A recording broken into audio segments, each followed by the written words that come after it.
আসসালামু আলাইকুম। আপনার বাসা এখানে?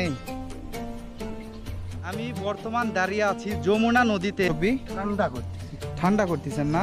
এগুলা মানে বাজার ঘাটে যা বিক্রি করবেন না, তাহলে? ঘোল দই বিক্রি করা হবে। এই যে সেই ঘোড়াটা, সেই দূরে থেকে দেখতেছি দেখে আসলে ঘোড়ার কাছে আসলাম। এই যে এই ঘুরতে ঘুরতে এই চরে যখন ঘুরে বেড়াইতেছিলাম, এখানে ছোট ভাইয়ের সাথে দেখা হলো। তো দেখতেছি সামনে একটি ঘোড়ার গাড়ি আছে, তো চলেন এই ঘোড়ার গাড়ির ওখানে যাওয়া যাক। আসসালামু আলাইকুম প্রিয় ভিউয়ার। আমার দুই পাশেই দেখেন শুধু টিনের বাড়িঘর, আর রাস্তার দুই পাশেই শুধু এই টিনের বাড়িঘরগুলাই সবচাইতে বেশি দেখতেছি। এই জায়গাটাতে যখন আমি যাচ্ছিলাম আমার মনে হচ্ছিল যে কুমিল্লাতে আসছি, কারণ আমি প্রতি বছর কুমিল্লাতে ঘুরতে যাই মাজার শরীফে। তো ওই জায়গাতেই এই টিনের বাড়িঘরগুলো সবচাইতে বেশি দেখি। অবশেষে আমি সেই ভিউ পয়েন্টটাতে চলে আসছি। এই যে আমার সামনেই সেই সুন্দর ব্রিজটা দেখেন, ওয়েদারটা দেখেন কত সুন্দর, আর নদীর উপর এত সুন্দর একটি ব্রিজ দেখে আসলে অনেক ভালো লাগতেছে। আর এই দিকের মানুষজনগুলা জীবনটা একটু পুরো সংগ্রাম করেই জীবনযাপন পালন করে। যদিও আমাদের কাছে এই ব্রিজটা সুন্দর একটি স্থাপনা মনে হচ্ছে, এই জায়গাটাই এত পরিমাণ ভাইরাল যা বলার মতো না।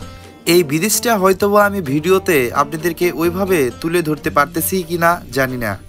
এই ব্রিজটা এত ভাইরাল যা বলার মতো না। ম্যাক্সিমাম বগুড়ার মানুষজনে সময় কাটানোর জন্য এই ব্রিজটাতে আসে, আর আমার উদ্দেশ্য এই ব্রিজটা না। আমি আসছিলাম অন্যান্য সাইটে, মনে হলো যে একটাবার ঘুরে আসি এই ব্রিজটাতে।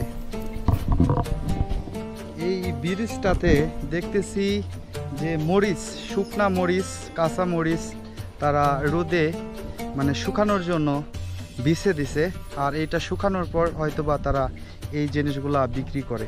তো চলেন এখানে যখন আসছি এর পুরো একটা অঞ্চল ঘুরে দেখবো যে আসলে এর আশপাশে মানুষগুলা কিভাবে জীবনযাপন পালন করে বা তাদের কর্মজীবনটা কীরকম। চলেন পুরা আশপাশের দিকটা একটু ঘুরে আসা যাক। আপনার বাসাটা এখানে না? এই ব্রিজটার নাম কি এটা?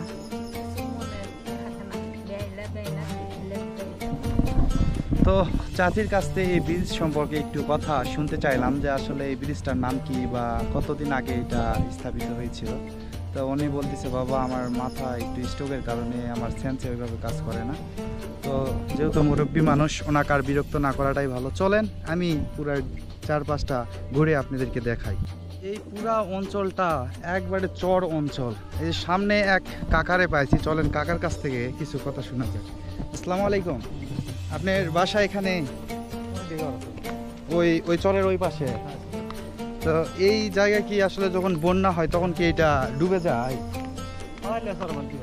চাচার কাছ থেকে কথা শুনে বুঝতে পারলাম যে এই জায়গাটা পুরাটাই চর অঞ্চল, হয়তোবা যখন বন্যা হয় তখন কি এগুলো ডুবে যায়? আচ্ছা, আমি যে জায়গাতে দাঁড়িয়ে আছি এই পুরা জায়গাটি ভাই একের যখন বন্যা হয় ডুবে যায়। এই যে এই ঘুরতে ঘুরতে এই চরে যখন ঘুরে বেড়াইতেছিলাম, এখানে ছোট ভাইয়ের সাথে দেখা হলো। এই ব্রিজটা দেখে আমি একটু কনফিউজ হয়েছিলাম যে ব্রিজটা অর্ধেক কেন। তো এই ব্রিজটা এইটুকু দেওয়ার উদ্দেশ্য হয় যে এই পাশে পানিটা যেন না আসে বা এই সমতল জায়গাটা যেন ভেঙে না যায়, সেই জন্য ব্রিজটা এইরকম করা হয়েছে। আর সামনেই নদী, শুনে যতটুকু দেখা যাচ্ছে এতটুকুই পানি। আর এই যে সেই ঘোড়াটা, সেই দূরে থেকে দেখতেছি দেখে আসলে ঘোড়ার কাছে আসলাম। আর মূলত এই ঘোড়ার এই যে সামনে গাড়িটা দেখা যাচ্ছে, এই ঘোড়ার গাড়িতেই এখানকার যে ফসল বা আবাদ তারা নিয়ে যাতায়াত করে এই ঘোড়ার গাড়িগুলাতেই। আর এটাই সেই নদীটা, দেখেন পুরা নদীটা একবারে শুকিয়ে গেছে। আর আমি কিন্তু বর্তমান নদীর উপরে দাঁড়িয়ে আছি। ব্রিজের পাশেই আমি দেখতেছিলাম মুরব্বী কিছু, তা আসে দেখি দেশি গরুর দুধ কিনে নিয়ে আসছে। এই যে কি করতেছেন মুরব্বী? ঠান্ডা করতেছেন না? এগুলা মানে বাজার ঘাটে যা বিক্রি করবেন না, তাহলে? ঘোল দই বিক্রি করা হবে। ও এগুলা ঘোল করবেন? হ্যাঁ। ও মানে মাত্রই তো মানে ধুয়ে নিয়ে আসছেন নাকি? হ্যাঁ, ধুয়ে আর মানে চুলা জাল দিচ্ছেন না? হ্যাঁ, বলক তুলে আবার ঠান্ডা করে নিয়ে যায়, এখন ঘোল দই বানাবে। ও আমার বুঝতে ভুল হয়েছে। তো উনি এই দুধগুলা জাল দিছে, আর জাল দেওয়ার পর ঠান্ডা পানিতে নিয়ে আসে একটু ঠান্ডা করার চেষ্টা করতেছে, আর এই দুধই পরে ঘোল বানানো হবে না? ঘোল বানাবে। ঘোল বানানো হবে মানে এটাই সেই মাটা, তাই না? আচ্ছা চর অঞ্চলের মানুষ ম্যাক্সিমাম মানুষের সাথে কথা বলে বুঝতে পারলাম ওনারা খুবই ভালো মনের মানুষ। দেখেন এই কাকা কত হাসতেছে, মনটা যেন ভরে যায় এনাদের সাথে কথা বলার পর। তো ব্রিজের নিচেই পানি দেখে তো আমি অবাক হয়ে গেছি যে এই পানিটা এত পরিষ্কার, যে টিউবওয়েলের পানীয় বন এত পরিষ্কার হয় না। এতটুকু জার্নি করে শরীরটা পুরাই গরম হয়ে গেছে। ভাবলাম এই পানিটা একটু চোখ মুখে দেই, আর চোখ মুখে দেওয়ার পর আসলে একটি স্বস্তি অনুভূতি পাচ্ছি আমি।